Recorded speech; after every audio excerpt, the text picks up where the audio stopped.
દોસ્તો, શું તમે અમેરિકામાં અસાઇલમ એટલે કે આશ્રય મેળવીને વર્ક પરમિટ મળવાની આશાએ બેઠા છો? અને શું તમને ખબર છે કે ટ્રમ્પ સરકારના 20 ફેબ્રુઆરી 2026ના એ નવા પ્રસ્તાવથી તમારા ગ્રીન કાર્ડ અને કામ કરવાના સપનાઓ પર વર્ષો સુધીનો પ્રતિબંધ લાગી શકે છે? કેમ હજારો ગુજરાતી યુવાનો હવે ડંકી ફ્લાઇટ દ્વારા અમેરિકા જવાનું જોખમ ઉઠાવતા પહેલા 100 વાર વિચાર કરશે? અને શું ખરેખર નવો કાયદો અસાઇલમ સિકર્સને ભિખારી બનાવી દેશે કે પછી તેમને સીધા દેશ નિકાલ એટલે કે ડિપોર્ટેશન તરફ ધકેલી દેશે? આજે હું તમને જણાવીશ 2026ના એ ઇમિગ્રેશન ફેરફારો વિશે, જેની અસર સીધી આપણા ગુજરાતના પરિવારો પર પણ પડવાની છે. અને આ માસ ડિપોર્ટેશનના ખતરા વચ્ચે તમારે કયા સત્યો જાણવા જરૂરી છે, જે આજે આપણે આ વિગતવાર રિપોર્ટમાં સમજીશું. મિત્રો, 20 ફેબ્રુઆરી 2026ના રોજ ડિપાર્ટમેન્ટ ઓફ હોમલેન્ડ સિક્યોરિટી દ્વારા એક અત્યંત મહત્વપૂર્ણ અને કડક પ્રસ્તાવ રજૂ કરવામાં આવ્યો, જેનો હેતુ ખોટી રીતે આશ્રય મેળવીને વર્ક પરમિટ એટલે કે એમ્પ્લોયમેન્ટ ઓથોરાઇઝેશન ડોક્યુમેન્ટ મેળવવાની પ્રક્રિયાને જડ મૂળથી બદલી નાખવાનો છે.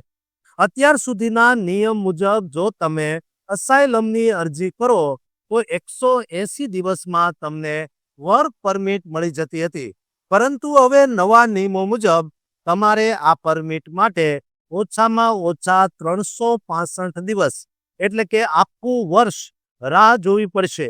એટલું જ નહીં, જો USCIS પાસે કેસોનો ભરાવો એટલે કે બેકલોગ 180 દિવસથી વધી જશે તો સરકાર નવી વર્ક પરમિટ આપવાનું લાંબા સમય માટે સ્થગિત પણ કરી શકે છે.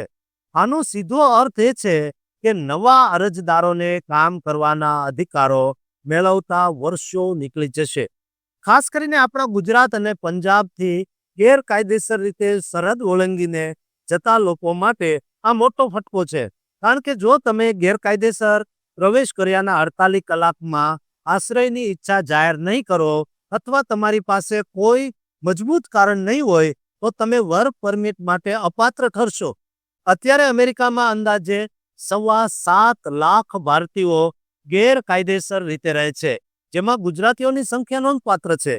અને આ નવો પ્રસ્તાવ તમને આર્થિક રીતે પાયમાલ કરી શકે છે, કારણ કે કામ કરવાની પરવાનગી વગર ગુજરાતી પરિવારોએ કાં તો ગરીબીમાં રહેવું પડશે અથવા તો ગેરકાયદેસર રીતે કામ કરીને શોષણનો ભોગ બનવું પડશે.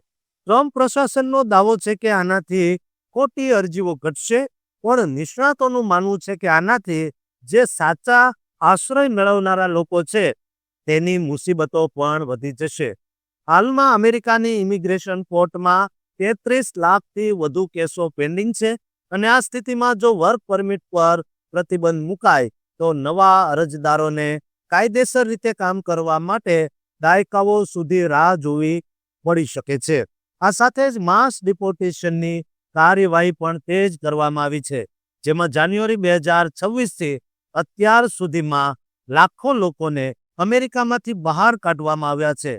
ભારત જેવા દેશોમાં જે ડંકી ફ્લાઇટ્સ દ્વારા લોકો જાય છે તેમને સીધા જ જેલમાં મોકલીને ભારત પરત મોકલવાની તૈયારીઓ ચાલી રહી છે, જે ભારત અમેરિકાના સંબંધો પર પણ માઠી અસર કરી શકે છે.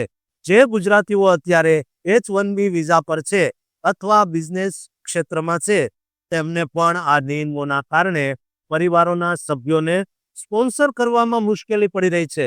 આ પ્રસ્તાવ હાલમાં 60 દિવસના પબ્લિક કોમેન્ટ પીરિયડમાં છે, જે 24 એપ્રિલ 2026ના રોજ પૂરો થશે, અને ત્યારબાદ આ કાયદો ફાઇનલ થઈ શકે છે.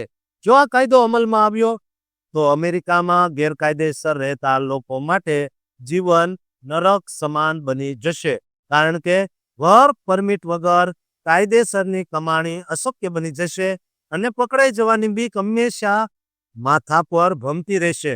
આ સ્થિતિમાં જે ગુજરાતીઓ અમેરિકા જવાનું વિચારી રહ્યા છે તેમણે હવે એજન્ટોના કહેવા પર વિશ્વાસ કરવાના બદલે આ કઠોર વાસ્તવિકતાને સમજવી જોઈએ. દોસ્તો, આ માહિતી મારા એક એવા મિત્ર સુધી પહોંચાડજો જે અમેરિકામાં સ્થાયી થવાના સપના જોઈ રહ્યા છે, જેથી તેઓ આર્થિક અને માનસિક નુકસાનથી બચી શકે.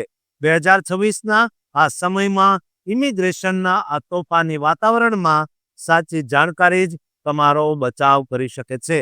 દોસ્તો, આ વિડીયો શેર કરજો અને આ ચેનલને સબસ્ક્રાઇબ કરવાનું ચૂકતા નહીં.